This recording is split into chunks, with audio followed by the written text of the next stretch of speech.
آج کی اس ویڈیو میں ہم آپ کو 2 ایسے واقعے سنانے والے ہیں جسے سن کر آپ کا دل خوش ہو جائے گا اور آپ کو ان دونوں واقعوں سے کچھ نہ کچھ سیکھ ملے گی۔ تو آج کی ویڈیو میں ہم آپ کو بتائیں گے کہ اللہ کے نبی حضور پاک صلی اللہ تعالیٰ علیہ وسلم کی خدمت میں جب ایک عورت حاضر ہوئی اور اپنے شوہر کی شکایت کرنے لگی تو آپ نے کیا کیا، اور اس کے ساتھ ساتھ آپ کو بتائیں گے کہ جب حضرت عیسیٰ علیہ السلام ایک گاؤں کے قریب سے گزرے تو وہاں پر انہوں نے کیا دیکھا۔ تو چلیے شروع کرتے ہیں آج کی ویڈیو۔ حضرت عیسیٰ علیہ السلام ایک گاؤں کے قریب سے گزرے جہاں کثرت سے درخت تھے، نہریں جاری تھیں، لوگ بڑے خوشحال اور محنت نواز تھے۔ لوگوں نے آپ کا سواگت کیا، خوب خدمت کی۔ حضرت عیسیٰ علیہ السلام ان لوگوں کی اس قدر فرما برداری اور مال کی فراخی کو دیکھ کر حیرت میں پڑ گئے اور وہاں سے تشریف لے آئے۔ پھر 3 سال کے بعد اسی گاؤں میں آپ کا جانا دوبارہ ہوا تو آپ کیا دیکھتے ہیں کہ درخت خشک ہو چکے ہیں، نہریں بھی بند ہیں، گاؤں اجڑ چکا ہے۔ آپ حیران تھے کہ آخر یہ بدلاؤ اتنی مختصر سی مدت میں کیسے آ گیا۔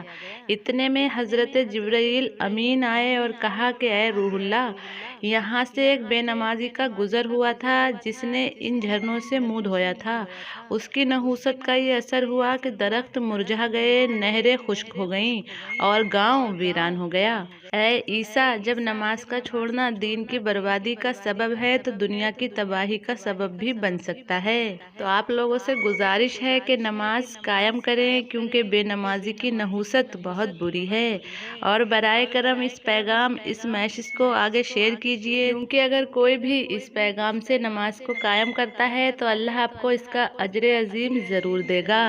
تو اب ہم آپ کو بتاتے ہیں حضور پاک صلی اللہ تعالیٰ علیہ وسلم کا وہ واقعہ جہاں ایک عورت حضور کے پاس آئی اور اپنے شوہر کی شکایت کرنے لگی۔ ایک عورت رسول پاک صلی اللہ تعالیٰ علیہ وسلم کی خدمت میں حاضر ہوئی اور اپنے شوہر کی شکایت کرنے لگی۔ وہ کہنے لگی کہ حضور، میرا شوہر میرے ساتھ زیادتی کرتا ہے، وہ گھر میں اپنے دوستوں کو ہر وقت دعوت دیتا رہتا ہے اور میں ان کی مہمان نوازی میں کھانا بناتے بناتے تھک جاتی ہوں۔ رسول اللہ صلی اللہ تعالیٰ علیہ وسلم نے کوئی جواب نہیں دیا اور وہ عورت واپس چلی گئی۔ کچھ دیر کے بعد رسول پاک صلی اللہ تعالیٰ علیہ وسلم نے اس عورت کے شوہر کو بلایا اور آپ نے فرمایا، آج میں تمہارا مہمان ہوں۔ وہ آدمی بہت خوش ہو گیا اور گھر جا کر اپنی بیوی کو بتایا۔ اس کی بیوی بھی بے حد خوش ہو گئی اور وقت لگا کر محنت سے اچھی چیزیں تیار کرنے میں جٹ گئی، سب سے بہترین مہمان رسول اللہ صلی اللہ تعالیٰ علیہ وسلم کے لیے، کیونکہ اس کے گھر سب سے بہترین مہمان رسول اللہ صلی اللہ تعالیٰ علیہ وسلم تشریف لانے والے تھے۔ رسول اللہ صلی اللہ تعالیٰ علیہ وسلم اس کے گھر میں حاضر ہوئے اور آپ نے دعوت کھائی۔ اس کے بعد جب آپ وہاں سے تشریف لے جانے لگے تو آپ نے اس شخص سے کہا کہ اپنی بیوی سے کہہ دو کہ اس دروازے کو دیکھتی رہے جس دروازے سے میں جانے والا ہوں۔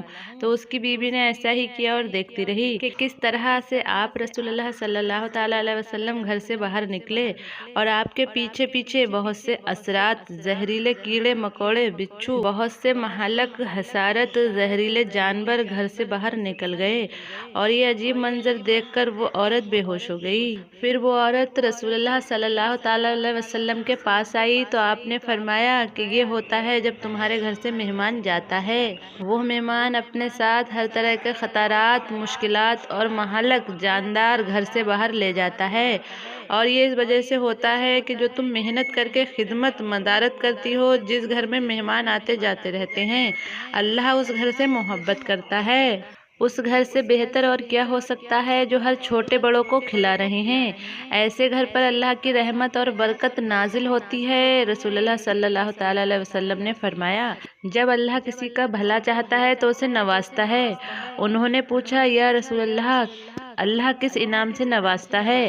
تو آپ نے فرمایا، مہمان اپنا نصیب ساتھ لے کر آتا ہے اور جاتے ہوئے گھر والوں کے گناہ، مصیبتیں اور پریشانیاں اپنے ساتھ لے جاتا ہے۔